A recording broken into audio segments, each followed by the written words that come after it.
أعوذ بالله من الشيطان الرجيم. بسم الله الرحمن الرحيم. يا أيها المزمل قم الليل إلا قليلا نصفه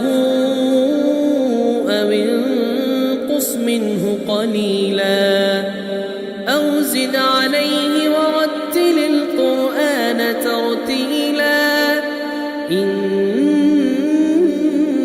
سنلقي عليك قولا ثقيلا إن ناشئة الليل هي أشد وطئا وأقوم قيلا إن لك في النهار سبحا طويلا واذكر اسم ربك وتبتل إليه تبتيلا رب المشرق والمغرب لا إله إلا هو فاتخذه وكيلا واصبر على ما يقولون واهجرهم هجرا جميلا وذرني والمكذبين أولي النعمة ومهلهم قليلا إن لدينا أنكالا وجحيما وطعاما ذا غصة وعذابا أليما يوم ترجف الأرض والجبال وكانت الجبال كثيبا مهيلا إنا أرسلنا إليكم رسولا شاهدا عليكم كما أرسلنا إلى فرعون رسولا فعصى فرعون الرسول فأخذناه أخذا وبيلا فكيف تتقون إن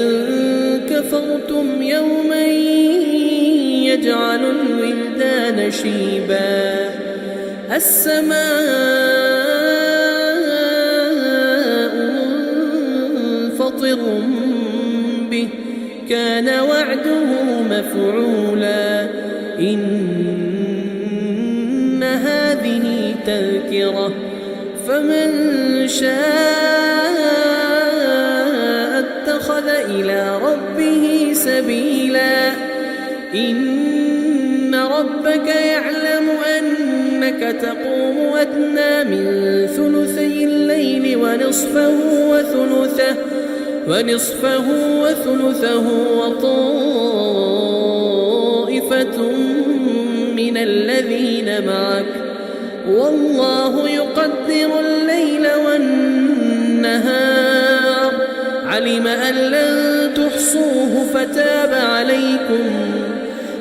أن لن تحصوه فتاب عليكم فاقرؤوا ما تيسر من القرآن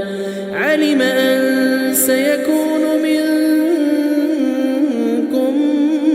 مرضى وآخرون يضربون في الأرض يبتغون من فضل الله وآخرون يقاتلون في سبيل الله فاقرؤوا ما تيسر منه وأقيموا الصلاة وآتوا الزكاة وأقرضوا الله قرضا حسنا وما تقدموا لأنفسكم